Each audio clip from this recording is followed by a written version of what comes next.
Assalamualaikum warahmatullahi wabarakatuh. Bismillahirrahmanirrahim. Alhamdulillahi rabbil alamin. Wassalatu wassalamu ala rasulillah wa ala alihi wa sahbihi ajma'in. Allahumma salli ala Muhammad wa ala ali Muhammad kama sallaita ala Ibrahim wa ala ali Ibrahim wa barik ala Muhammad wa ala ali Muhammad kama barakta ala Ibrahim wa ala ali Ibrahim fil alamin innaka Hamidun Majid. Raja berdaulat, rakyat berilmu, negeri sejahtera, Perlis maju. Maib menjunjung syiar, memaju ummah. Selamat datang ke Salasilah Perlis, segalanya Perlis. Bersama dengan saya, Syed Umar Helmi bin Syed Umar Nazri, selaku hos anda pada episod kali ini. Dan Alhamdulillah, kita telah pun mencapai ataupun telah sampai ke episod yang keempat. Setelah kita mengharungi 1 hingga 3 episod yang cukup menarik, iaitu pada episod pertama kita membuat pengenalan berkenaan dengan nama ada apa dengan Perlis, dan yang kedua adalah misteri Salasilah ataupun Jamalulai di Perlis sendiri yang cukup menarik pada episod yang kedua, dan yang ketiga adalah berkenaan dengan kecantikan dan keunikan Gunung Ganang yang berada di negeri Perlis, yang kita bersama dengan satu NGO iaitu Perlis Climbers. Dan sebelum saya terlupa, saya minta kepada tuan-tuan dan puan dan para sahabat yang sedang menonton, jangan lupa untuk share video live ini, serta jangan lupa untuk follow TikTok, Instagram, YouTube, Spotify dan juga Facebook page, supaya tuan-tuan dan puan serta sahabat-sahabat yang dirahmati Allah sekalian tidak ketinggalan dengan update ataupun perkembangan terbaru daripada Salasilah Perlis. Baiklah tuan-tuan dan puan, pada episod kali ini saya tidak bersuara lagi. Setelah 2 episod diambil slot saya kembali sebagai hos pada episod kali ini. Dan ahli panel pada episod kali ini tidak lain tidak bukan ahli panel tetap kita, iaitu Dr. Hazman bin Hassan, kalau boleh panggil kemas sikit, timbalan yang di-Petua Majlis Agama Islam dan Adat Istiadat Melayu Perlis. Itu nampak kemas sikit lah kan. Selamat datang Doktor. Assalamualaikum Doktor. Waalaikumsalam warahmatullahi wabarakatuh. Saudara Hilmi, sihat Doktor? Alhamdulillah sihat. Saya rasa lega kalau Doktor sihat. Tak sihat saya rasa lemah sikit. Okey. Baik Doktor. Pada episod kali ini satu tajuk telah pun dipilih, iaitu di bawah bendera hijau kuning Perlis berada di bawah Kesultanan Kedah. Ini salah satu tajuk yang cukup menarik untuk dibincangkan, dan juga menarik penduduk Perlis dan juga Kedah untuk mengetahui sejarah negeri masing-masing. Dan saya cukup berminat, dan rasional pemilihan tajuk pada episod kali ini ialah sejarah Perlis dengan Kedah, dan juga memaparkan sumbangan Kedah kepada negeri Perlis, serta timbang balik ataupun sumbangan Perlis pada Kedah pula. Tapi Doktor, sebelum saya memulakan sesi soal jawab saya nak soal juga Doktor awal-awal ni lah. Sebab apa kita memilih tajuk ni? Jadi saudara Helmi, bismillah, alhamdulillah, Allahumma salli ala Muhammad wa ala ali Muhammad. Kita bersyukur kepada Allah Subhanahu Wa Taala kerana kali ini kita dapat bertemu lagi dalam satu episod ini. Dan macam yang kita jangkakan lah, kalau kita mengenakan busana Melayu, berpakaian Melayu, maka tajuk itu ada tajuk sejarah sikit. Betul. Jadi tak apa. Jadi sebagai istilahnya disclaimer lah, sebagai satu penyataan asas adalah saya ini ataupun Fakir ini, Abdullah ini, saya sendiri bukan satu orang yang pakar berkenaan dengan sejarah Kedah, sama ada Kedah sebagai kerajaan Kedah tua pada zaman pra-Islam, ataupun Kedah sebagai Kesultanan Kedah apabila sudah menerima Islam daripada dulu sehingga ke hari ini. Tetapi apa yang kita akan cuba kongsikan dalam episod ni adalah bagaimanakah ketika Perlis menjadi sebahagian daripada Kesultanan Kedah, maka apakah perspektif Perlis ketika kita masih bersama. Okey. Maksudnya kita kata sebelum kita berumah tangga sendiri, maknanya kita kata ketika kita bersama-sama itu apakah perspektif Perlis, ataupun bagaimana orang-orang Perlis melihat kita kata kebersamaan pada waktu itu. Jadi sebab itu juga suka untuk saya sebut di sini bahawa kita pernah juga telah menyatakan lebih awal bahawa kecil atau besar, muda ataupun tua, kaya ataupun miskin, kita semua masing-masing ni kita kata orang Melayu sebut kata untung sabut timbul, untung batu tenggelam. Betul. Jadi dalam kehidupan sebenar, malah dalam sejarah pun telah membuktikan sudah jadi lumrah bahawa kerajaan yang besar, negeri yang besar membantu negeri yang kecil. Ya. Dan tidak kurang juga ada masa dan juga kita kata ketikanya negeri yang kecil boleh membantu negeri yang besar, tokoh yang kecil boleh membantu tokoh yang besar. Betul. Dan juga kita kata begitu juga secara timbal balas. Ya. Jadi sebab tu insya-Allah dalam sedikit masa yang ada dalam episod ini yang kita akan cuba cuba capai dan cuba bentangkan kepada para penonton pendengar kita di mana saja berada, insya-Allah. Terima kasih doktor di atas penerangan awal untuk tajuk ataupun rasional pemilihan tajuk kita pada episod kali ini. Maaf. Biru kuning selalu dikaitkan dengan hijau kuning. Adakah akan kekal selama-lamanya ataupun sebagai satu sejarah yang indah? Baiklah, kita akan memulakan satu sesi perbincangan dengan Dr. Hazman sendiri setelah dia telah menghasilkan buku Silsilah Perlis ini. Saya juga tertanya-tanya di dalam sanubari saya dan juga pemikiran saya sendiri, bagaimana wujudnya Perlis di dalam Kesultanan Kedah ni, doktor? Ya, Saudara Hilmi, kalau kita perhatikan balik, sudah pasti permulaan tamadun di kata negeri Kedah ni dikaitkan dengan Lembah Bujang dan Sungai Batu dan pelbagai pemerintahan yang kata dilaksanakan di sekitar kawasan Lembah Bujang dan juga Sungai Batu itu, ya. Ya, okay. Tapi bila berlaku pengislaman kepada Raja-Raja Kedah, maka bermulalah dalam pemikiran Sultan-Sultan Kedah yang terawal pada masa itu untuk secara berdikit-dikit, bertahap-tahap memindahkan pusat pentadbiran kesultanan itu daripada kawasan berdekatan dengan Lembah Bujang, ya, pergi ke kawasan yang lebih utara sekali. Okey, kan? Jadi maknanya itu kita kata berlaku.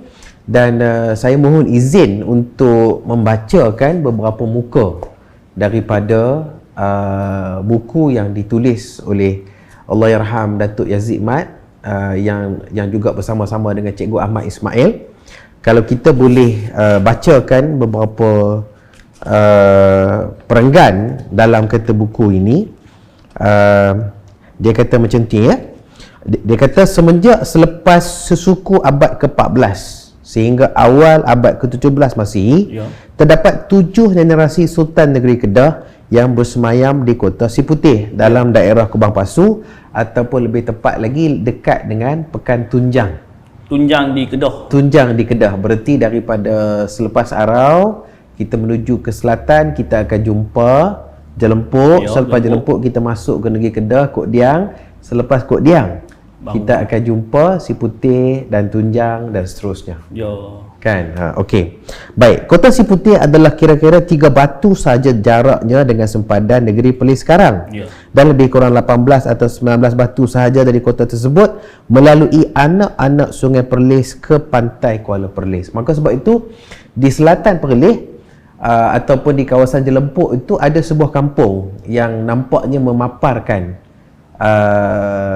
sejarah perjalanan. Yeah. Bagaimana sekiranya seorang pelayar atau seorang pengembara dari lautan besar atau lebih tepat lagi Selat Kota Melaka, yeah, mau menuju ke Kota Siputih itu, maka dia akan melalui atau berlabuh di kata Kuala Perlis, maka dia akan mudik ataupun kita kata dia akan mengharungi sungai itu daripada Kuala Perlis ke kawasan yang hari ini dikenali sebagai Kangak, pergi lagi ke selatan melalui Arau dan sebagainya. Maka sebab itu ada sebuah kampung di selatan Perlis dinamakan Kampung Jalan Sungai Kedah.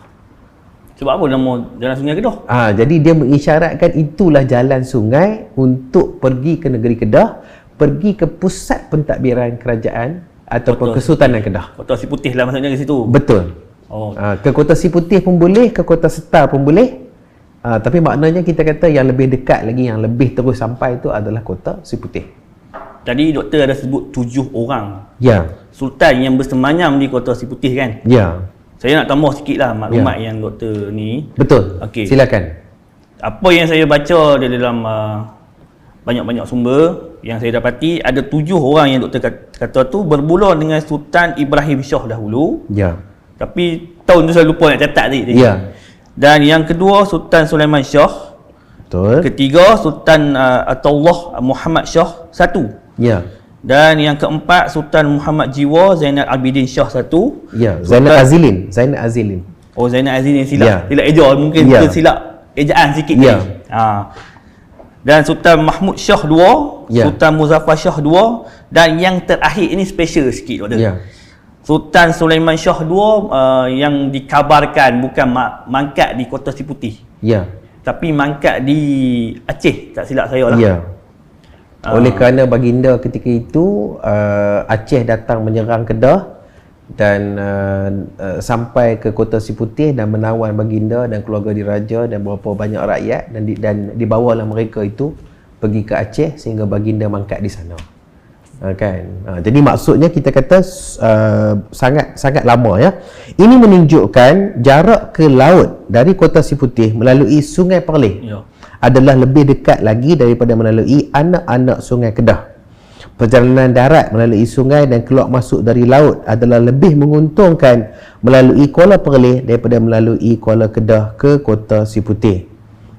Walaupun tak dinafikan bahawa sungai-sungai yang ada di Kedah adalah juga tidak kurang pentingnya, tetapi kalau dalam aspek Kota Siputih, maka yang lebih dekat lagi adalah dengan Kuala Perlis. Maka sebab itulah ini telah mengisyaratkan bahawa selewat-lewatnya muncul negeri Perlis atau muncul kawasan yang disebut sebagai Perlis ini adalah apabila kerajaan Kedah atau Kesultanan Kedah memerintah daripada pusat pentadbirannya di Kota Siputih. Maksudnya jadi itu mengisyaratkan kalau habis lambat, kalau paling lewat muncul bila adalah ketika Kota Siputih. Maksudnya Perlis wujud semasa Kota Siputih tu paling lewat lah maksudnya. Paling lewat, mungkin lebih awal, tapi kita perlukan mungkin bukti-bukti yang lebih konkret. Kalau paling lewat adalah menerusi pengoperasian Kota Siputih itu, kerana Kota Siputih itu terletak agak ke dalam, agak kita kata ke darat, maka sudah pasti dia memerlukan gerbang ataupun pintu untuk dia keluar ke laut besar atau keluar ke Selat Melaka, Lautan Andaman dan juga sebagainya. Maka di situlah datang kedudukan Kuala Perlis. Gitu. Maka ini juga mengisyaratkan bahawa selewat-lewatnya seperti mana wujudnya Kota Siputih, maka itulah selewat-lewatnya wujud kawasan ataupun tempat yang hari ini kita sebut sebagai Kuala Perlis. Saya nak tanya doktor lah sikit. Ya. Ni soalan lama lah ni. Ya. Di antara Pekan Kangak dan Kuala Perlis, yang mana paling lama? Setakat apa yang kita nampak berdasarkan bukti-bukti yang ada pada hari ini, kita nampak Kuala Perlis itu lebih awal. Sebab apa tu? Sebab kita kata orang kata Kuala Perlis ni menjadi pintu masuk daripada Selat Melaka ke Kota Siputih. Jadi pada waktu tu nampaknya pada pemikiran strategik para sultan dan para pembesar yang kita kata memerintah daripada Kota Siputih itu, dia tidak duduk betul-betul di tepi laut, di atas tujuan keselamatan. Keselamatan. Supaya kita kata bila musuh datang daripada laut Lanun atau musuh armada musuh dan sebagainya, dia tidak terus sampai. Jadi bila dia daripada laut, dia kena gunakan jalan sungai. Daripada Ayak Masin, dia kena masuk ke Ayak Tawak dan kita kata ke sungai-sungai yang kecil, sempit, sudah pasti kapal-kapal yang besar ini dia akan terhalang untuk masuk. Dan kita kata bila jarak itu jauh, mungkin kita kata kapal-kapal ni memerlukan masa mungkin lebih kurang 1 hari juga untuk sampai daripada tempat seperti Kuala Perlis ke Kota Siputih. Maka dalam tempoh 1 hari itu macam-macam persiapan dapat dibuat dari segi pertahanan ataupun apa lagi strategi-strategi yang boleh diambil untuk menangani musuh misalnya. Maka sebab itulah kita kata pusat pentadbiran tidak berada di tepi laut. Tidak berada dikatakan di Kuala Perlis itu sendiri misalnya. Tapi dia ke dalam lagi. Ke dalam lagi sebab keselamatan kepada Sultan. Dan juga kepada kita kata kerajaan keseluruhannya, kepada kesultanan itu pun kita kata keseluruhannya, kita kata begitu. Baru saya faham kali ni. Jadi maksudnya bukan satu pilihan. Kalau kata sekarang ni mungkin kita berfikir nak view tepi laut lah, nak sunset lah, nak apalah, nak healing lah. Tapi kalau orang-orang dulu tu dia akan fikirkan keselamatan. Jadi sebab tu dia kita kata ke dalam, lebih kita kata ke pedalaman sikit sebab dia ada tempoh. Kita kata macam tu. Melambatkan musuh tu lah maksudnya. Betul. Sesuatu yang lalu tu adalah satu sistem perisikan yang sudah diatur. Apa yang dapat dikesan di lautan besar itu dapat juga sampai beritanya dalam kadar yang cepat. Sama ada dengan utusan yang menunggang kuda atau katakan mungkin menunggang gajah atau dengan menggunakan burung penghantar mesej dan sebagainya untuk memaklumkan bahawa sekian sudah sampai contohnya. Nah, jadi itu yang kita dapat cerap lah daripada tentang bagaimana kedudukan Kuala Perlis. Jadi kepada rakan-rakan kita, warga Kuala Perlis, orang Kuala Perlis, jadi mungkin saudara-saudari kita daripada Kuala Sungai Perlis ni dia boleh berbangga bahawa besar kemungkinan dia ni antara pekan yang paling tua. Maksudnya permula lah di situ. Sekali di dalam Perlis itu. Dan kita kata nampaknya pembukaan Kuala Perlis itu mendahului pembukaan Kangar, Arau dan juga kawasan-kawasan lain. Sebab dia tepi pantai mungkin akan bermula dulu. Betul. Dia dululah. Tapi doktor, tadi doktor ada sebut tentang keselamatan. Saya nak tanya sikit doktor. Adakah musuh-musuh yang terlibat menyerang Kota Siputih? Maksudnya dalam tempoh doktor kata tu dari perjalanan nak masuk ke Kota Siputih tu melambatkan musuh. Tapi saya nak tanyalah musuh-musuh mana yang menyerang Kota Siputih ni maknanya? Kalau kita nak katakan secara khusus itu mungkinlah satu pihak yang perbuatan dia begitu kita nak kata begitu dahsyat lah sehingga Kota Siputih tidak dapat nak pulih selepas serangan dia tu adalah Aceh. Tapi yang sebelum daripada itu adalah kita kata sebagai sebuah kesultanan ataupun sebuah kita kata empire, sudah pasti adanya kuasa-kuasa lain yang cuba menyaingi pertuanan atau ketuanan Kesultanan Kedah. Maka sebab itulah kita kata kadang-kadang Kesultanan Kedah ini dia boleh berdiri sendiri, dia boleh menaungi negeri-negeri berhampiran dengan dia, dan ada masanya kita kata ia mungkin berada di bawah pengaruh Melaka, ada masanya di bawah Siam atau Myanmar atau Aceh atau Bugis. Maka dia saling kita kata bergilir, dan kuasa-kuasa ini tidak melepaskan Kesultanan Kedah, termasuk juga di dalamnya adalah Perlis. Maka Perlis juga secara tak langsung, kalau Kedah menerima pengaruh Melaka, maka Perlis pun menerima setidak-tidaknya tempias daripada pengaruh Melaka itu. Bila kata orang Bugis menyerang Kedah, maka Perlis pun terlibat sama, kena juga bahang daripada serangan Bugis itu. Begitu juga serangan Aceh, maka sama juga. Perlis juga dianggap sebagai sebahagian daripada Kesultanan Kedah yang kita kata bila berperang juga di kawasan-kawasan tertentu, mungkin dalam Perlis. Baru saya faham lah maksudnya. Ada yang duk bertanya juga lah. Jadi maksudnya kalau nak dikatakan tak ada mana-mana kuasa yang tak ada hati kepada Perlis tu, jawapan dia ada. Cuma antara serius tak serius, bersungguh tak bersungguh, ataupun contohnya dia dah dapat sekejap kemudian dia tinggalkan dan juga sebagainya. Jadi kita kata perkara-perkara tu dia berlaku dalam sejarah ni. Itu adalah sejarah berkenaan dengan Kota Siputih, macam mana serangan berlaku. Dan saya terbaca dalam tu ada catatan Perancis pula doktor. Ya. Boleh doktor bacakan sikit dalam tu?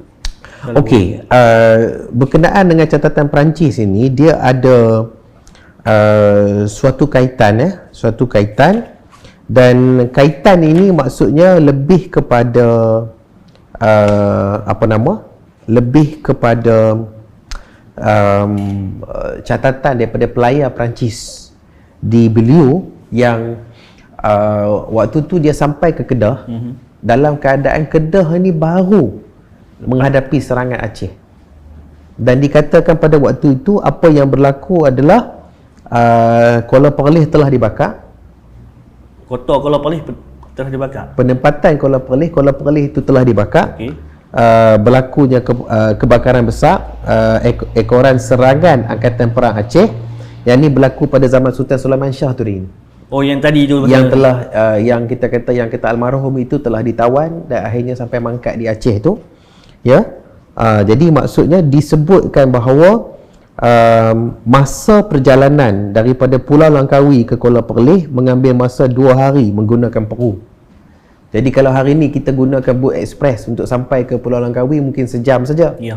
Tapi dulu tu menggunakan peru manual, dikatakan selama 2 hari, dan disebutkan bahawa ketika itu apa yang berlaku adalah Sultan Kedah ataupun dimaksudkan mungkin juga kita kata mungkin bukan sultan, mungkin Pembesar. kerabat diraja yang lain ya, atau pembesar yang lain waktu tu dikatakan berlindung di Perlis.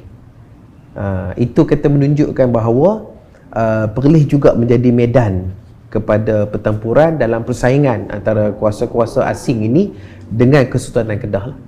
Oh, okey, maksudnya Perlis ni dijadikan tempat untuk maksudnya berlaku sekali lah serangan bermula. Ya. Di Perlis pun kena juga. Jadi kuasa luar yang berhajat kepada sesuatu daripada Kesultanan Kedah ni terpaksa memasukkan Perlis sekali dalam perkiraan dia. Dia nak serang di mana, dia nak bertahan di mana, dia kena kira Perlis sekali. Dan begitu juga Kedah dalam dia nak bertahan ataupun menghadap atau membalas balik serangan daripada kuasa-kuasa luar, dia akan kira sekali daripada Perlis itu dia akan manfaatkan macam mana atau bertahan macam mana dan sebagainya lah. Jadi begitu.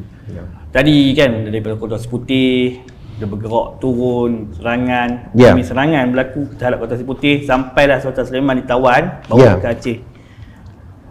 Dan doktor, sebenarnya tadi doktor kata ada satu penglibatan di Perlis ni kan. Ya. Saya nak tanya satu benda lagi. Ni soalan yang mungkin soalan yang kedua ataupun ketiga lah. Ya. Di Perlis ni ada kota lain tak selain daripada Kota Seputih tadi? Lepas dia kena serang semua tu, di Perlis ni ada tak satu di kota lagi? Ya. Kalau kita kata yang dari segi kota-kota yang menjadi pusat pentadbiran Kesultanan Kedah ini, dia ada sekurang-kurangnya 3 kota. 3 kota yang ada. Ataupun kita boleh kata 3 campur 1. 3 macam satu. 3 yang sangat pasti, yang 1 dalam proses kita untuk meneliti dengan lebih mendalam.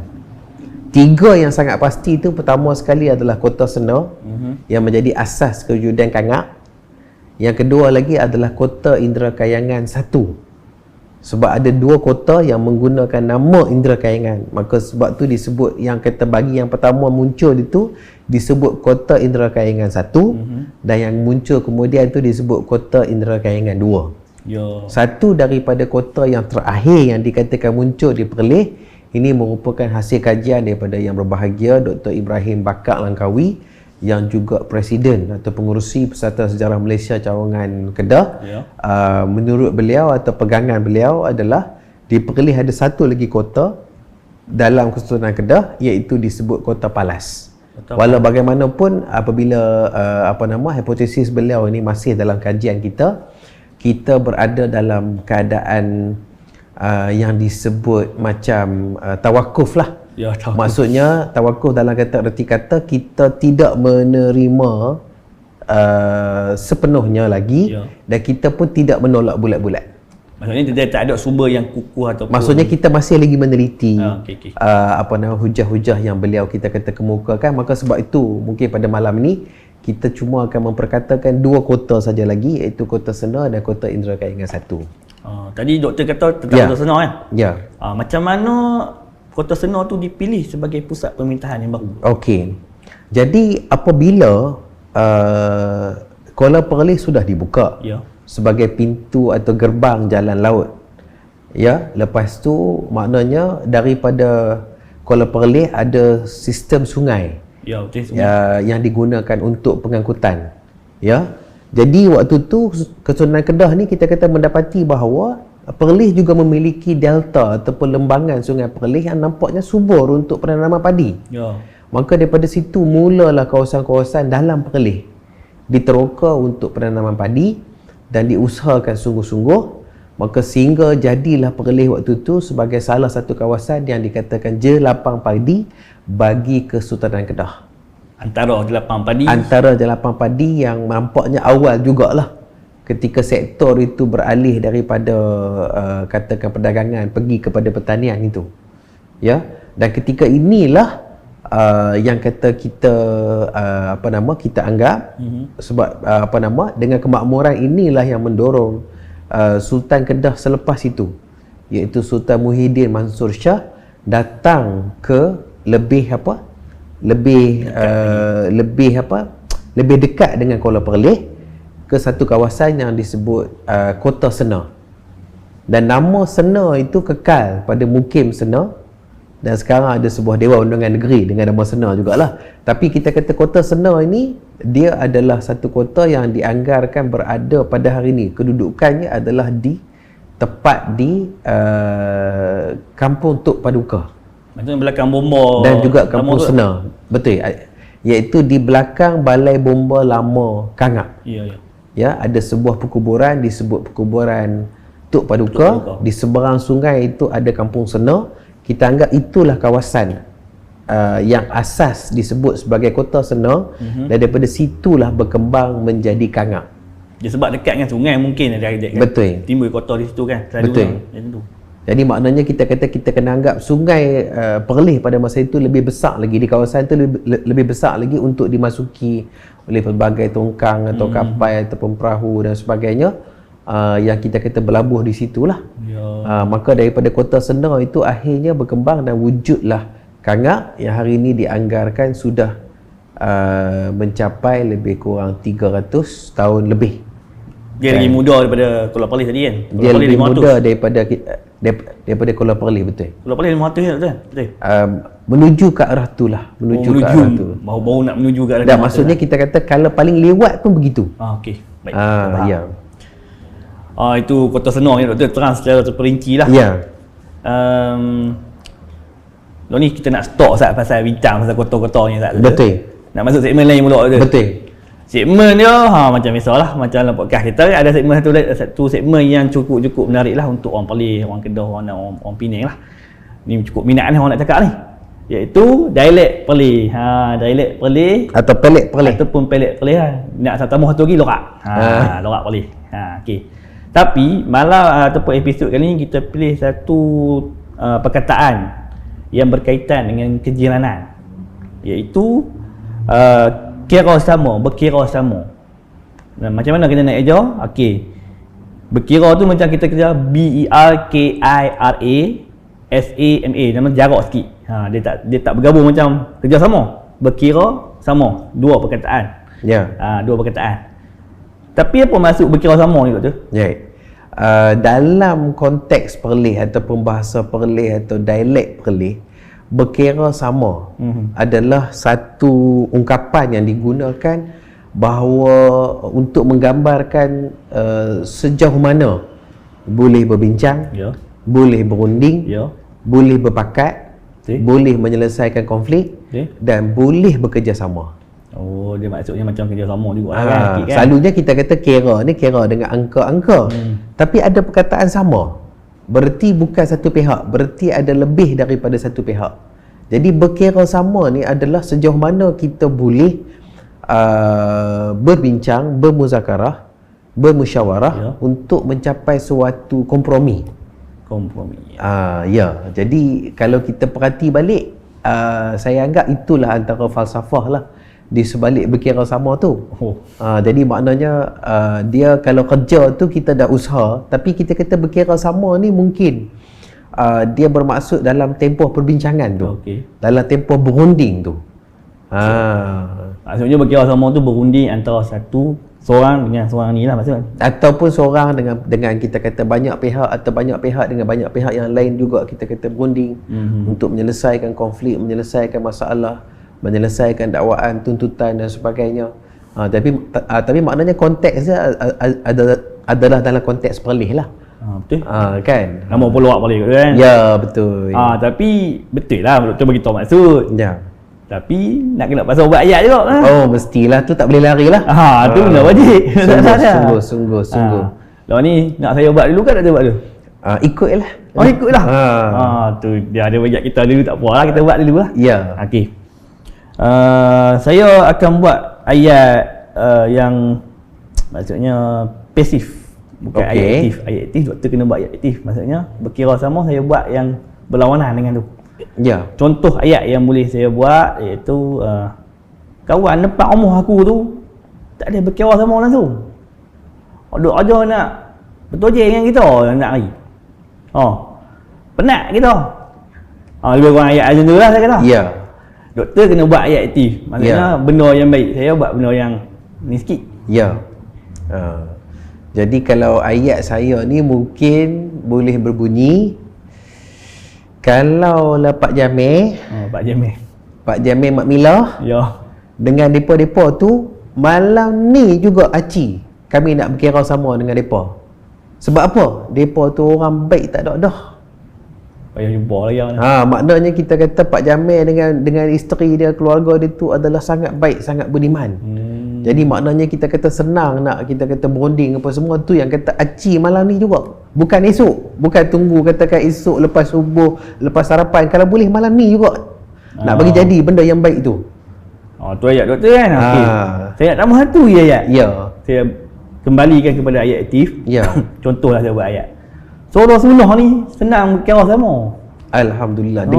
Dengan kita lah, kita dua mudah kan. Dengan ni dengan ni. Dengan Maib dan juga kita dan juga doktor sekali lah. Ya. Berkira sama nak buat podcast kita ni. Dalam konteks Perlis di bawah bendera hijau kuning, berhenti dulu, kini dan nampaknya selama-lamanya lah Perlis ni kena berkira sama dengan Kedah. Ya, betul.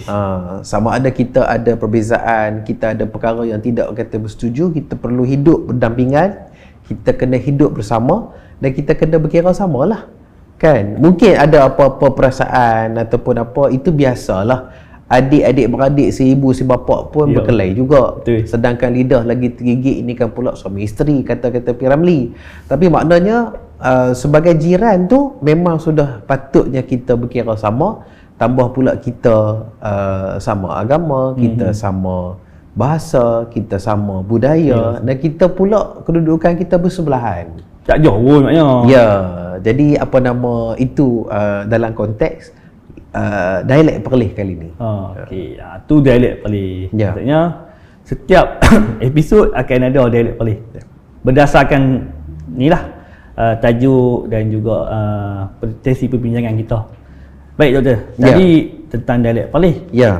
Kita nak kena masuk balik lah. Betul. Kita sebab kita berhenti, kita buang angin dulu tak ni? Masalahnya kita kena buang angin dulu, sebab kalau dia berderah macam kereta lumba tu, dia akan meletup tu. Ya. Kena berhenti sat. Buang angin, buang minyak sikit. Lepas tu ni kita buang minyak lah ni. Ya. Kita akan masuk persoalan ataupun pusingan yang kedua. Ya. Itu berkenaan dengan satu lagi kota yang cukup hebat dan cukup menawan di negeri Perlis ni. Nama pun Kayangan. Indra Kayangan. Tapi saya terbaca dulu tu.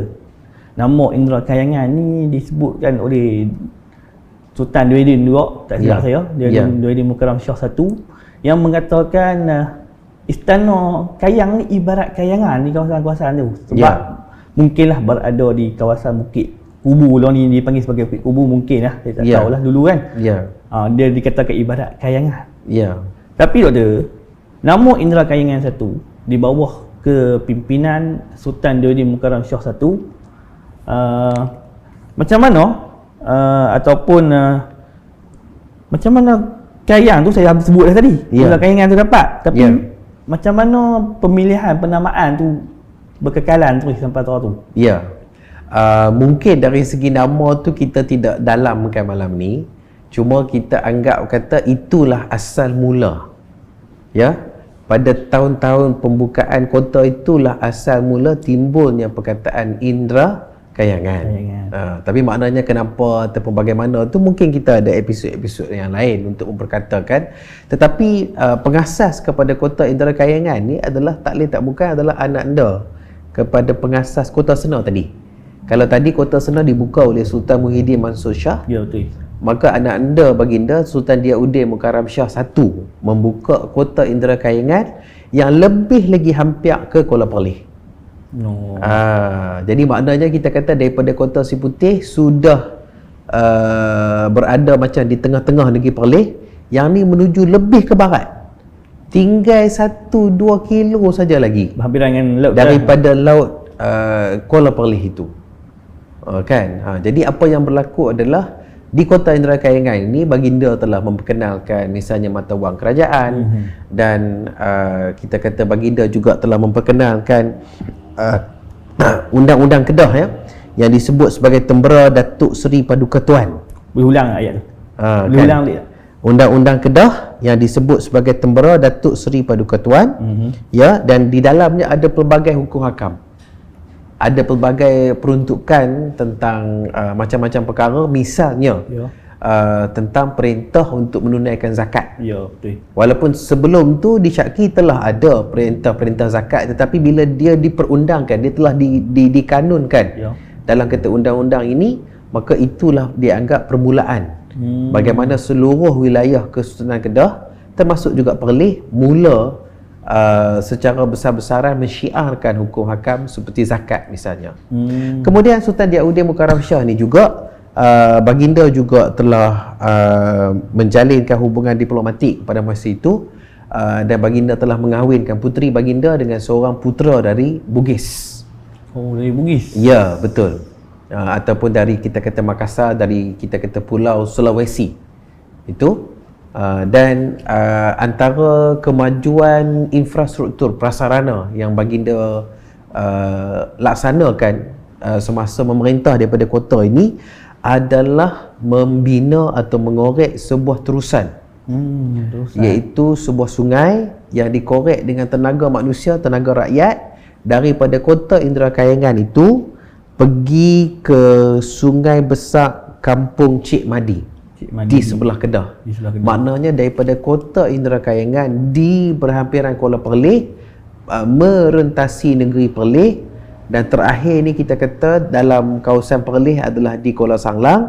Maka selepas itu mula masuk ke Kedah, menembusi beberapa anak sungai di Kedah sampai akhirnya sampai ke Bukit Pinang. Bukit Pinang. Iaitu di sungai besar Kampung Cik Madi ini. Tapi doktor, selama saya baru berpindah ke Perlis ni, dan dihantarlah pula ke sempadan Kedah iaitu Sanglang. Selama saya duk naik motor pergi kerja, saya tak pernah tahu langsung sungai yang sebelah kiri saya duk pergi tu adalah terusan yang tertua di Malaysia ataupun Semenanjung Malaysia. Rupanya baru saya baca buku ni, baru saya tahu inilah terusan yang tertua yang dibuat oleh Sultan Diauddin Mukarram Shah I. Tapi kalaulah boleh kita sentuh sedikit, mengapa saudara tidak tahu? Mungkin kerana antara lain itu tidak ada sedikit lagi usaha, iaitu contohnya dari segi papan tanda, dari segi mercu tanda untuk menunjukkan bahawa sungai yang nampak biasa-biasa ini sebenarnya adalah satu sungai, bukan sungai katakan ciptaan Allah, tapi merupakan sungai yang dikorek dengan perintah Sultan Diauddin Mukarram Shah I ini, dan usianya sudah hampir-hampir 400 tahun ataupun lebih, kan. Dan kita kata sudah sampai masanya pihak-pihak berwajib lah dapat memikirkan bagaimana untuk memberikan mercu tanda untuk menghargai kesan sejarah ini. Sebab saya dipahamkanlah, mungkin saya silap, saya mohon maaf, keadaan terusan ini di sebelah Perlis tampaknya lebih terjaga berbanding dengan berbanding dengan katakan di sebelah Kedah. Di sebelah Kedah ada yang sudah ditimbus, ada yang sudah diperkecilkan, ada yang sudah jadi besar parit dan sebagainya. Tapi kalau kata di Perlis, ia masih terpelihara dan ia masih lagi dalam digunakan lah maksudnya. Masih lagi kita kata digunakan untuk pengairan dan juga sebagainya. Tapi doktor, Ya. tadi doktor kata ni terusan paling tua. Ya. Tapi sebelum Sultan Diodin Mukarram Shah satu ada Ya. terusan ni, macam Ya. mana keadaan perjalanan tuanku nak ke Bukit Pinang sebelum Ya. Macam mana keadaan? Mungkin pada masa tu Sultan Kedah ni dia perlu keluar ke laut besar dan kita kata menggunakan jalan laut dan kemudian baru masuk balik ke mana-mana sungai yang boleh sampai ke Bukit Pinang itu. Tetapi dengan adanya terusan tu dia ada satu jalan dalam. Dia ada satu jalan dalam untuk ke sebelah Kedah dan sebagainya. Tak apalah doktor, yang tu mungkin saya nak tahu information daripada doktor tadi kan. Ya. Terima kasih atas penerangan tu lah. Ya. Dan tadi terusan, adakah terusan ni sebagai satu laluan saja ataupun sebagai satu lagi fungsi lain? Ada fungsi lain terusan sebenarnya? Dia untuk pengairan semasa penanaman padi, untuk pengangkutan dan mungkin juga kita tidak boleh tolak kemungkinan bahawa ia bertindak sebagai satu satu jalan dalam. Oh, jalan dalam. Sekiranya katakan daripada laut ada serangan dan sebagainya, maka kita kata banyak perkara-perkara boleh dilaksanakan dengan menerusi satu laluan air di dalam, di sebelah dalam yang tidak terdedah kepada laut. Oh, itu lebih selamat daripada laut. Ya, betul. Okey. Terima kasih doktor atas penerangan. Saya memang cukup minat dengan terusan ni. Dari dulu lagi saya saya dipahamkan saudara ada sesuatu yang saudara telah buat berkenaan dengan terusan ni. Oh, video. Itu saya telah rakam maknanya, rakam secara rawak. Ya. Dan mengambil semangat maknanya untuk mengetahui inilah sungai ataupun terusan yang paling tertua di Semenanjung Malaysia. Ya. Berasaskan sumber-sumber bertulis lah. Ya. Kalaupun ada sebelum ini yang lebih tua daripada dia, maka kita perlukan bukti. Tapi berdasarkan sumber bertulis, inilah antara terusan buatan manusia di Semenanjung Tanah Melayu atau Semenanjung Malaysia yang paling tua yang masih ada buat masa ini. Dan masih digunakan. Masih digunakan. Tak tahulah. Dia ada video tu simple saya bagi. Okey. Mari kita saksikan. Mari kita saksikan video ni yang saya buat tadi. Okey, jadi ni kalau kita tengok pada video tu, ini perjalanan saya nak pergi ke sekolah sebenarnya. Ya. Dan kita lalu di laluan Lebuh Raya ataupun Jalan Raya daripada Sembang 4 ke Lostak ni kalau ikut betul. Tapi di kawasan ni adalah kawasan Salang. Hampirlah ni berhampiran dengan Kuala Salang lah. Ya. Simpang Salang pun jauh lagi, tapi maka di sebelah kanan itulah terusannya. Berterusan tu yang saya rakam, berterusan tu adalah terusan yang tertua tu. Ya. Dan mungkin orang-orang Salang ni mungkin tak tahu. Ya. Bahawa ini mungkin saya sendiri berteruja lah tu. Ya. Pergi rakam ni terusan ni. Betul. Sebab kalau kita tengok daripada kalau dia kering doktor. Ya. Dia bukan dalam doktor. Betul. Dia sangat macam parai pinggang tak sampai atau parai dada. Parai lutut. Parai lutut. Kalau turun lah. Tapi di bahagian tepi, kalau tengah tu mungkin dalam sikit lah. Kalau kering lah. Tu kalau kering. Kalau ada ayak jangan mana-mana turun. Ya. Kita tak tahu bahawa mana tu. Ya. Tapi saya berterima kasih kepada Sultan Diodin Mukarram Shah satu. Ya. Kerana membina terusan ini bukan saja sebagai jalan pengangkutan, tapi sebagai satu perkembangan baru kepada pertanian. Kalau sungai itu sungai ciptaan Allah, biasanya kita akan mendapati mana? Kejadian dia akan bengkak-bengkok. Tiba-tiba sungai ni lurus, straight satu macam. Jadi itu tanda-tanda ia adalah terusan buatan manusia. Jadi itulah cara misalnya kita boleh kesan sesuatu. Kan? Sebab tu saya belik dari dulu. Kenapa sungai ni dulu? Duk tengok aku tu. Betul. Macam ni kan? Ya. Okey. Tadi kita dah habis dah 3 kota. Sekarang ni kita akan masuk pula tentang satu segmen pula Iaitu dengan ambil power.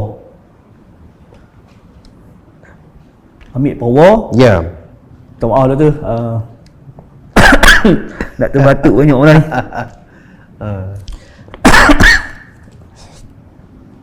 Baik tu. Ambil power ni selalunya yang saya tahu, yang saya duk ambil apa, yang saya duk baca lah dalam buku Salah Silap Perlis ni, Kesudanan Perlis dan juga Kedah ni ada hubungan kekeluargaan. Ya. Adakah betul itu? Ya. Yang dapat saya katakan daripada dulu sehingga kini, persemendaan atau perkahwinan antara keluarga diraja Kesultanan Kedah dengan keluarga diraja Jamaludin Perlis ni memang dia telah berlaku daripada dulu sampailah kita kata ke tempoh-tempoh pada hari ini. Ya. Dan satu contoh yang saya ingin utarakan sebagai kita punya fakta menarik kali ini adalah hubungan kekeluargaan antara Duli Yang Maha Mulia Raja Perlis sekarang dengan ke bawah Duli Yang Maha Mulia Tuanku Sultan Kedah sekarang. Itu hubungan daripada mana tu? Okey, sekarang ni kita kata kita boleh faham begini. Dahulunya di negeri Terengganu ada seorang sultan bernama Sultan Sulaiman Badrul Alam Shah. Baginda berkahwin dengan puteri Sultan Pahang yang digelar sebagai Tengku Ampuan Mariam. Oh, Ampuan Mariam. Dari Pekan Pahang, daripada kerajaan Pahang, daripada Kesultanan Pahang maksudnya. Dan hasil daripada perkongsian hidup itu baginda dikurniakan beberapa orang puteri dan juga putera. Puteri yang sulung adalah Tengku Asma yang akhirnya kita kata mendirikan rumah tangga dengan Sultan Badli Shah ibni Sultan Abdul Halim. Ya, hasil daripada perkongsian hidup pula antara Sultanah Asma dengan Sultan kata Badli Shah, maka lahirlah Al-Aminul Karim Sultan Salahuddin ibni Sultan Badli Shah, iaitu Sultan Kedah sekarang. Ya. Dan adinda, seorang daripada adinda lelaki, seorang lagi putera kepada Sultan Sulaiman Badrul Alam Shah Terengganu itu adalah tak lain tak bukan iaitu Tengku Abdul Rashid. Dan Tengku Abdul Rashid ini mendirikan rumah tangga dengan Tengku Peteri dari Kesultanan Kelantan. Dan hasil perkongsian hidup itu maka dapatlah maka diperolehlah seorang puteri, iaitu tak lain tak bukan adalah Duli Yang Maha Mulia Tuanku Tengku Fauziah binti Tengku Abdul Rashid yang merupakan raja perempuan Perlis. Oh, gitu pula Ya. sambungan. Jadi bermakna bonda kepada Sultan Kedah sekarang dan juga ayahanda kepada raja perempuan Perlis sekarang ni adalah adik-beradik, seayahanda dan sebonda. Seayahanda dan sebonda. Betul. Ini menjadikan ke bawah Duli Yang Maha Mulia Sultan Kedah sekarang dengan Duli Yang Maha Mulia Raja Perempuan Perlis sekarang ni adalah sepupu. Oh, sepupu. Betul. Ini bermakna Duli Yang Teramat Mulia Raja Muda Perlis Tuanku Said Faizuddin Putra Jamaludin dengan Raja Muda Kedah sekarang Tunku Syarifuddin, Duli Yang Teramat Mulia Tunku Syarifuddin ibni Sultan Salahuddin, mereka adalah dua pupu. Ya. Ini bermakna kita kata perhubungan persemendaan, perhubungan keluarga itu wujud sampailah kepada hari ini. Termasuklah maksudnya antara Sultan Kedah yang memerintah sekarang dengan Tuanku Raja Perlis yang memerintah sekarang. Maka sebab itu antara pengajaran yang kita boleh ambil adalah janganlah kita di peringkat rakyat, di peringkat bawah ini kadang-kadang takut suhu tu tinggi sangat. Sedangkan di peringkat atas, di peringkat Duli Yang Maha Mulia ni sebenarnya bersaudara. Sebenarnya kita kata hubungan adik-beradik. Jadi maknanya kalau kita perhati balik, dia nak pergi ke mana? Kan? Maka sebab itulah kita kata sebenarnya kita carilah jalan untuk kita mengamalkan apa yang dikatakan muafakat membawa berkat. Ya, betul. Ada perbezaan, ada perkara-perkara yang kita mungkin tidak kata bersetuju, tapi sudah pasti ada banyak lagi perkara yang kita boleh bersetuju, boleh bekerjasama, boleh berkira sama Berkira sama antara satu sama lain, kan? Apatah lagi raja-raja kita, raja dan sultan kita pun saling bersaudara. Raja perempuan kita dengan tuanku sultan kita adalah sepupu. Raja muda kita dengan raja muda Kedah adalah dua pupu. Oh, gitu pula pia tu. Ya, lagu tu. Jumpa selirat jumpa juga. Jumpa juga. Tak payah lari dah tu. Betul. Cuma kita sebagai rakyat Perlis dan rakyat Kedah ni, ya, kenalah berkira sama. Ya. Janganlah ada sifat tu iri hati sikit-sikit tu tinggal abang lah. Tak ada apa pun nak tu. Ya. Okey. Baik, doktor. Terima kasih di atas penerangan doktor tentang salah sila ataupun jurai hubungan adik-beradik dengan Sultan Kedah dengan Perlis ni. Ya. Kita akan masuk satu lagi, iaitu bagaimana sumbangan Kesultanan Kedah ni terhadap Perlis. Ya. Dari segi apa yang kita disumbangkan kepada kita? Ya. Bila Perlis berada dalam Kesultanan Kedah ataupun Perlis menjadi sebuah daerah di bawah Kesultanan Kedah, Perlis sudah pasti mendapat banyak-banyak perkara.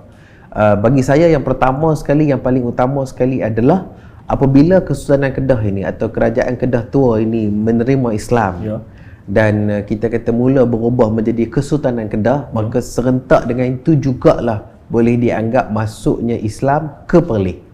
Masuk sekali. Jadi kita kata seperti mana bermulanya Islam di Kedah, maka dianggap serentak dengan itu juga bermulanya penyebaran Islam, dan akhirnya seluruh Perlis ini umumnya orang Melayu memang beragama Islam dalam negeri Perlis. Itu kita kata satu daripada jasa Kesultanan Kedah. Jasa yang kedua adalah sistem pentadbiran menerusi kesultanan, yang ada pembesarnya, pembesar istananya, pembesar mukimnya, pembesar di peringkat kampungnya. Maka itu juga telah dilaksanakan sekian-sekian lama dalam Kedah Perlis, dan apabila Perlis berkerajaan sendiri pun dia mengikut kita kata antara lain lebih kurang skema yang sama juga, sesuatu yang rakyat telah biasa lalui betul. sebelum ini. Jadi kita kata dia ada sedikit-sedikit perubahan, tapi bukan perubahan yang banyak-banyak.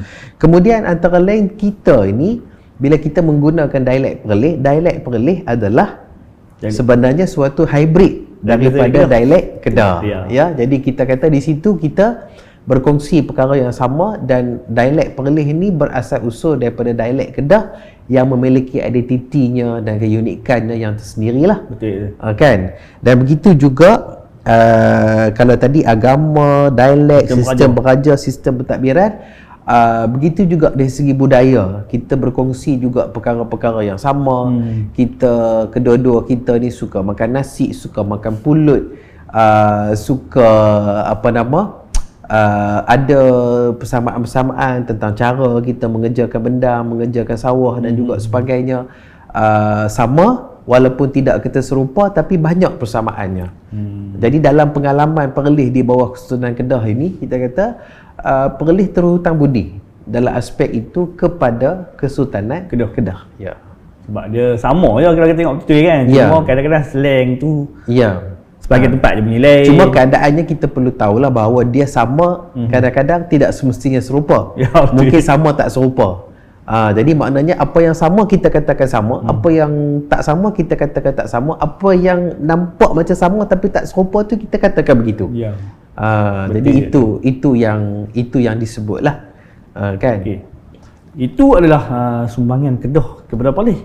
Macam mana Perlis pula? Sumbangan Perlis kepada Kesultanan Kedah ini adalah seperti mana yang kita habaq tadilah. Yang kecil boleh menolong yang besar, walaupun kadang-kadang bukan selalunya yang besar dia bantu yang kecil, tapi kadang-kadang dia macam banyak-banyak, sikit-sikit, jarang-jarang, kadang-kadang ada juga yang kecil membantu yang besar. Kalau kita tengok tadi, apa yang kita boleh rumuskan, Perlis menerusi Kuala Perlis telah menjadi pintu gerbang jalan laut kepada Kesultanan Kedah yang waktu tu berpusat di Kota Siputih. Itu satu sumbangan Perlis.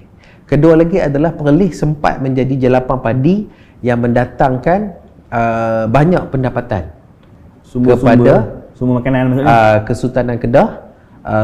Bukan saja sumber makanan, malah sumber ekspor. Ya. Yang kita kata Kedah banyak kita kata mencapai kemakmuran hasil daripada penanaman padi yang dilaksanakan besar-besaran di lembangan Sungai Perlis itu. Kemudian apa yang juga fungsi Perlis ini adalah Perlis juga bertindak secara strategik bagi kepentingan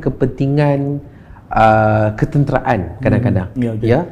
Sebagai contoh, ketika berlakunya serangan orang-orang Bugis kepada Kedah pada zaman pemerintahan Sultan Muhammad Jiwa, dan waktu itu kota Stark ataupun kita kata Alor Stark itu telah diserang dengan begitu dahsyat sekali, maka waktu itu Sultan Kedah pada masa itu, Sultan Muhammad Jiwa, telah mengambil keputusan untuk berlindung di Kangak Perlis pada masa itu. Dan antara lain pada masa itu juga baginda telah mangkat. Maka sebab itu baginda digelar dengan nama timang-timangan marhum Kayangan. Kerana mangkat di Kangak, iaitu di bumi Kayang atau Kayangan. Ya, jadi maksudnya kita kata itu antara fungsi Perlis kepada Kesultanan Kedah. Kan? Maka sebab itulah kita kata kalaulah yang menduduki Perlis ini yang membuka negeri dalam kata Perlis ni bukan orang sama etnik Melayu, bukan sama agama Islam, bukan sama bahasa Melayu, maka sudah pasti Kedah ni dia akan menghadapi banyak lagi isu-isu dengan jiran yang kata macam tu. Tapi bila jiran dia adalah kata Perlis, maka mungkinlah ada satu dua isu, tetapi tidak seserius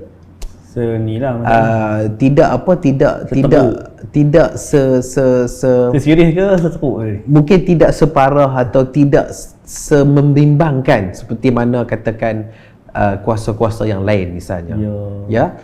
Kemudian antara perkara yang menarik juga bagaimana Perlis telah memberi sumbangan kepada Kedah ni, kadang-kadang dalam aspek sastra tradisional.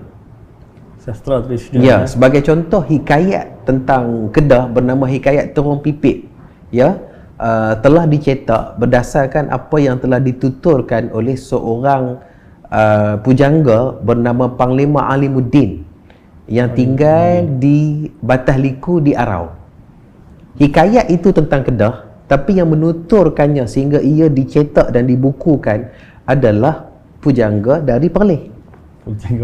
Ya, sama juga tentang cerita Puteri Lindungan Bulan atau disebut sebagai Selindung Bulan Kedah Tua. Ya, ia telah diselenggara oleh Allahyarham Profesor Tan Sri Awang Haq Saleh yang juga pernah menjadi Naib Chancellor UUM yang pertama, dan beliau menyelenggarakan hikayat ini berdasarkan apa yang dituturkan oleh Allahyarham Ismail bin Hassan ataupun digelar sebagai Pak Mei.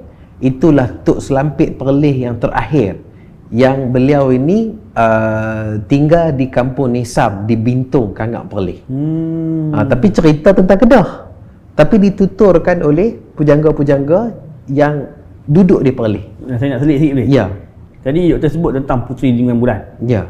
Ada tak kisah yang boleh doktor kongsikan secara ringkasnya Puteri Lindungan Bulan ni, apa kisah dia? Mungkin tak boleh cerita ringkas lah, tapi maknanya kita anggap bila kita dah sebut tu, maknanya kita duk kata ada perkara-perkara yang Kedah mengambil manfaat atau dapat manfaat, dapat kata maklumat berdasarkan sumbangan daripada Perlis lah.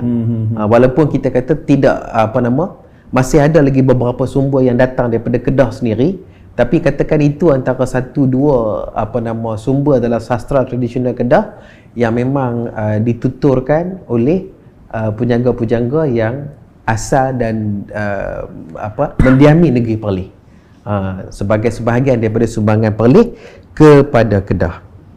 Okey, doktor. Ya. Itu ada satu itu doktor lupa, iaitu tempat lokasi. Betul juga, iaitu dalam At-Tarikh Salasilah Negeri Kedah dicatatkan, maksudnya saya ringkaskan saja cerita saya ketika Sultan Aceh dikatakan berangkat dan melawat negeri Kedah ataupun lebih tepat lagi orang kata Kota Si Putih, baginda ni telah dibawa untuk berburu binatang-binatang liar dan sebagainya di satu tempat yang disebut sebagai Padang Jangam. Padang Jangam yang sekarang ni namanya adalah Padang Besar. Jadi daripada situ lagi satu kawasan padang yang kata-kata tapi kaya dengan hidupan-hidupan liar. Maksudnya Padang Besar dulu hutan lah maksudnya. Ya, maksudnya kita kata sehingga ia menjadi satu tempat atau satu destinasi di mana para sultan ini telah berburu.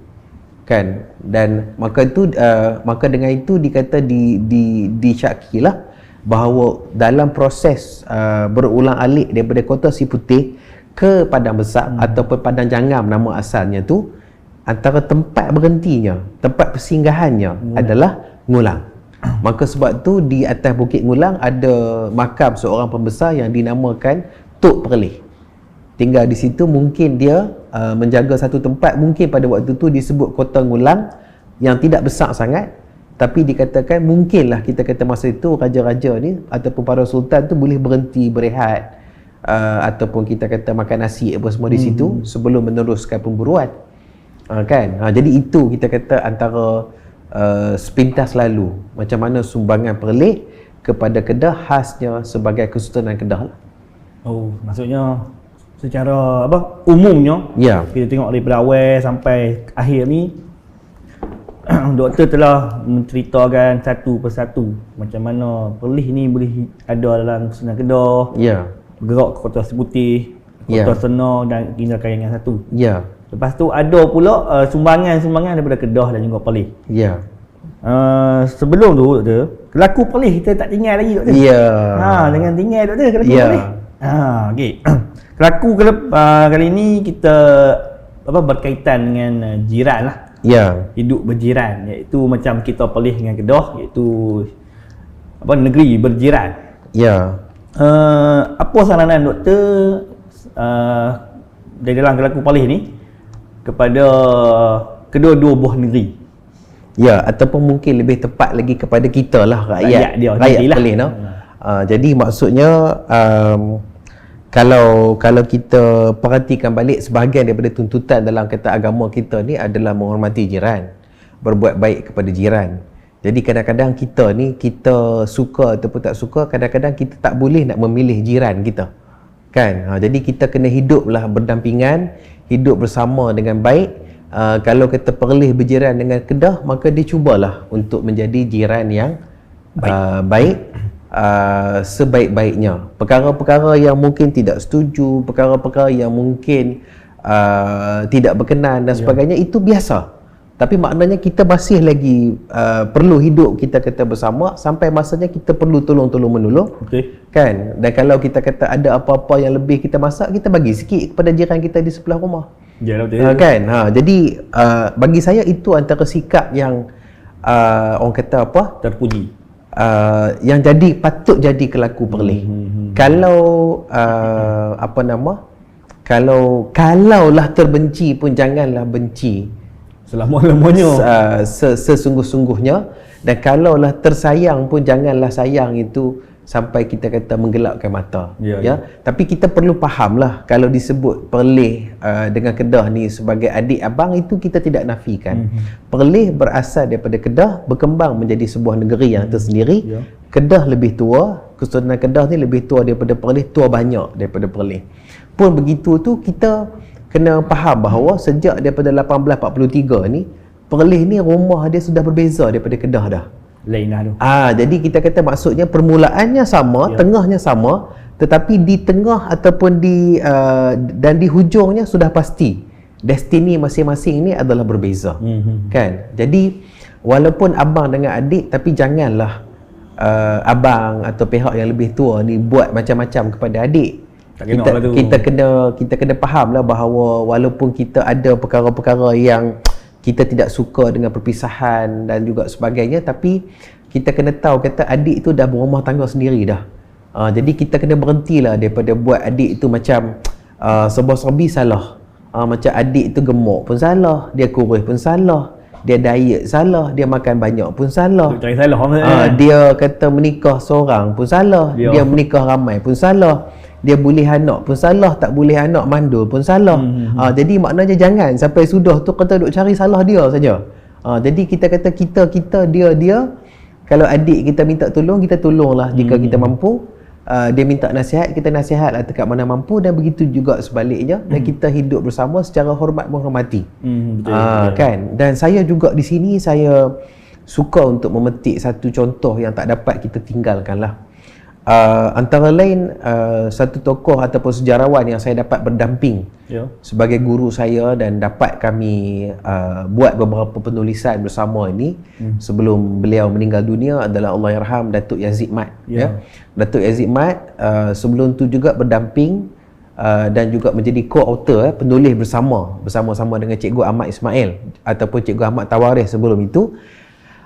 Jadi sepanjang saya duduk dengan beliau, saya tidak pernah mendengar walaupun sekali beliau mengatakan perkara-perkara yang tidak baik kepada mana-mana sejarawan negeri Kedah, baik dalam majlis terbuka mahupun secara tertutup, mahupun contohnya kita duduk berdua sambil minum kopi atau teh dan sebagainya.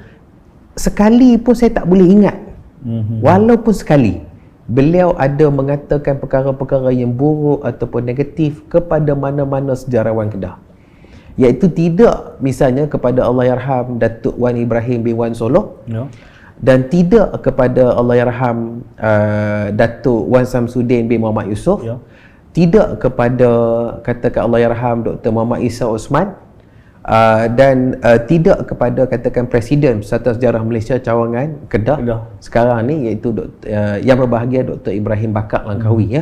Jadi saya tidak pernah mendengar satu kali pun.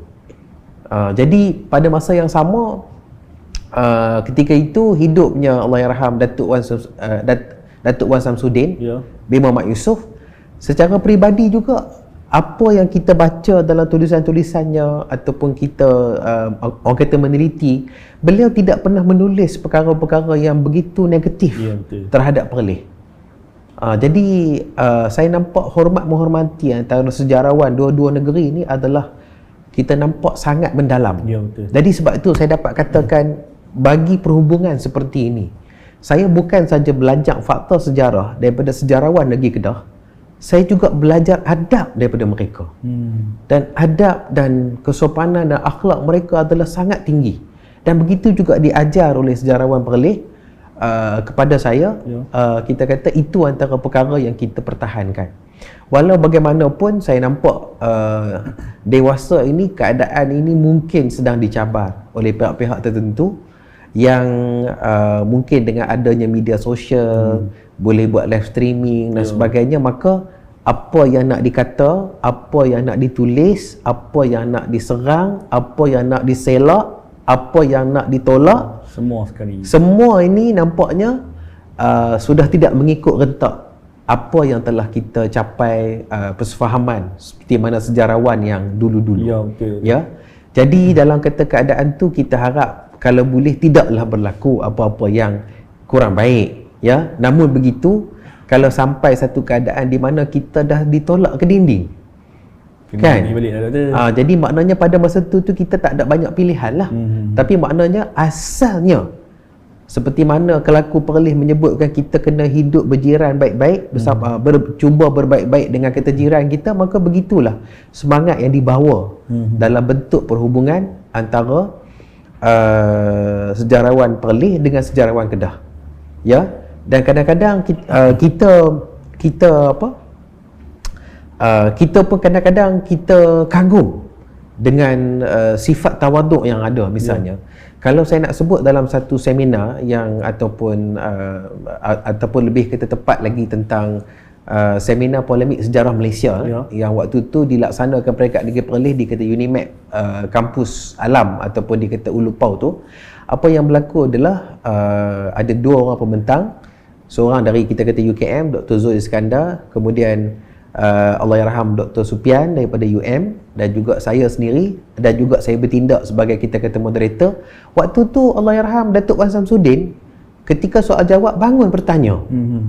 Jadi kita pun rasa macam mana boleh seorang mahaguru sejarawan yang hebat tiba-tiba bangun bertanya, kan, tapi maknanya itu bukan satu masalah kepada beliau, walaupun kepada Perlis dan kepada orang Perlis pun beliau masih lagi terbuka untuk menuntut ilmu dan terbuka kepada analisis dan juga sebagainya. Dan sekali lagi di hadapan saya menyaksikan suatu akhlak dan suatu pembawaan yang sangat santun, yang sangat halus, yang kita tidak ada benda lain kecuali kita kata inilah maha guru, inilah guru, dan inilah kita kata contoh kita dan juga ikutan kita, tanpa kita perlu pergi lebih jauh. Tapi maknanya keadaan ini mudah-mudahan berterusan lah. Terima kasih. Terima kasih Doktor di atas kelaku Perlis. 3 segmen yang cukup diminati. Kebarangkalian ni agak tinggi lah untuk 3 segmen ni. Daripada kita start daripada apa tadi, lorak Perlis, ambil power dan juga kelaku Perlis. Dan sampailah di pusingan terakhir Doktor. Iaitu rumusan yang perlu kita buat tentang tajuk pada episod kali ini. Saya nak buat dulu ke Doktor nak buat dulu? Mana-mana pun tak apa. Saya rasa bagi orang yang berpakai hijau dulu lah, sebab dia lebih power daripada saya. Saya pakai hijau kerana dia sebahagian daripada warna hijau kuning tu. Tapi maknanya kita kata saudara Helmi, kuning itu ada pada tengkolok ya. Okey, antara perkara yang saya boleh rumuskan adalah Perlis dan Kedah ini permulaannya sama. Pertengahannya sama. Dan kita kata kita ada banyak persamaan dari segi macam-macam perkara yang kita kata bersama. Maka kita akur kepada fakta itu. Pada masa yang sama juga kita tahu bahawa masing-masing telah ada haluan yang tersendiri juga. Haluan masing-masing. Ya, betul. Tapi maknanya kita berjiran lah seperti mana biasa. Betul lah. Jadi perpisahan itu walaupun kadang-kadang kesan dia itu bagi setengah-setengah pihak dia sukar untuk melupakan, sukar untuk terima hakikat dan sebagainya, tapi kadang-kadang perpisahan tu berlaku juga. Jadi bila perpisahan tu berlaku, kita cubalah untuk berbaik-baik setakat mana yang mampu. Jadi mudah-mudahan kalau kita mencuba dan kita ikhlas kepada Allah Subhanahu Wa Taala dan kita jadi maknanya banyak perkara yang Allah akan kita mudahkan insya-Allah. Jadi sebab itulah kita kata last sekali, sekiranya sejarawan negeri Perlis dahulu kala dengan sejarawan Kedah dahulu kala boleh berbaik-baik dalam keadaan bersetuju untuk tidak kita bersetuju, apatah lagi kita pada hari ini. Terima kasih. Terima kasih atas rumusan tu. Tu Doktor pula ni saya pula kena buat. Baik. Secara akhirnya kita nampak hubungan Kedah dan Perlis ni tidak boleh dipisahkan, kerana hidup berjiran ni tak boleh dipisahkan sampai bila-bila. Kena dengan lorak kita tadi, iaitu kira sama. Sebab kira sama ni dia tak akan mewujudkan satu permusuhan, dan kita cuba wujudkan satu persefahaman di antara rakyat Perlis dan rakyat Kedah supaya sentiasalah hormat menghormati antara satu sama lain. Sebab sejarah ini adalah satu benda yang memajukan tamadun sebenarnya. Dia memperingatkan diri kita supaya kita bersedia dengan satu perkara. Dan kepada ni mungkin untuk pesanan terakhir saya lah Doktor. Kepada anak-anak muda, terutama rakyat Perlis sendiri dan juga rakyat Kedah, ambil tahu pasal sejarah. Sebab sejarah ini akan membentuk jiwa kita yang lebih murni, supaya kita tahu sejarah negeri aku dan negeri orang lain itu adalah sejarah yang menarik untuk kita tahu. Dan ingatlah sejarah ini menyucikan diri jugalah sebenarnya, supaya kita tidak berulang satu perkara yang lain, iaitu perkara yang lama dah berulang, jangan diulangi lagi benda yang itu. Dan sifat permusuhan dan iri hati itu buanglah. Saya nak buang waktu, saya nak pesan waktu dah. Buang supaya kita ni lebih tenteram hidup bersama-sama di dua buah negeri yang nak kata jauh tak jauh, memang dekat sungguh-sungguh. Berjiran. Contohnya macam Arau nak pergi ke belah apa? Lepas belah Jelempuk sikit jumpa Kok Diang. Tu kalau jerit pun dengar tu. Orang Perlis nak jerit ke orang Kedah tu, hui sikit pun dengar dah. Maksudnya tak jauh sangat. Kalau kita berkelahi pun sampai bila-bila pun takkan sudah benda ni. Jadi saya berterima kasih kepada Doktor pada episod kali ini kerana menjelaskan secara detail dan terperinci tentang sejarah Perlis ketika berada di dalam Kedah. Ya. Sebab Kedah ni terlalu gemilang masa tu waktu. Ya. Dan tak dilupakan terima kasih kepada ibu kandung kita, Majlis Agama Islam dan Adat Cadat Melayu Perlis. Tu tak lupa Dan dia. kepada rakan teknikal kita Suara Sunnah Channel, sekali lagi terima kasih sekalung budi. Ya. Saya pun ucap terima kasih banyak-banyak kalau itu sebab Ya. memang saya tak tahu nak kata apa lah. Jarah ni memang cukup minat berdiri saya malam ni. Dan doktor dah ucap terima kasih. Ni host pula dah ucap terima kasih. Tadi panel ni host pula. Okey, saya ucapkan terima kasih kepada Majlis Agama Islam dan Adat Istiadat Melayu Perlis. Dan juga kru saudara-saudara kita yang handsome-handsome dan segak-segak ni yang terus memberi sokongan dan harapan kepada kami untuk menjalankan podcast. Sekali lagi sebelum akhir, saya nak memesan kepada sahabat-sahabat dan tuan-tuan dan puan-puan yang dirahmati Allah sekalian supaya terus kekal bersama dengan podcast Salah Silah Perlis dan mengikuti Episod episod seterusnya lagi. Lagi saya abang episod, saya nak pergi ikut TikTok dulu. TikTok, Facebook, Instagram, YouTube dan juga Spotify. Jangan lupa untuk ikut. Sebab kami akan update ataupun memasukkan video-video pendek tentang podcast-podcast yang telah kami buat. Supaya tuan-tuan dan puan-puan senang untuk tengok dan mengambil ilmu-ilmu itu daripada video-video pendek tu. Dan episod seterusnya, ini menarik sikit ni, iaitu tentang khazanah alam warisan negeri Perlis. Siapa mai Perlis tahulah macam mana keadaan negeri Perlis. Hijau sehijau-hijaunya. Oksigen banyak di Perlis ni. Mailah ramai-ramai bersebenar dengan tahun melawat Perlis 2024-2025. Baiklah, saya rasa itu saja daripada saya pada episod kali ini selaku host anda. Ingat saya Ahmad Helmi, ingat podcast Salah Silah Perlis, segalanya Perlis. Assalamualaikum dan jumpa lagi. Waalaikumsalam warahmatullahi wabarakatuh.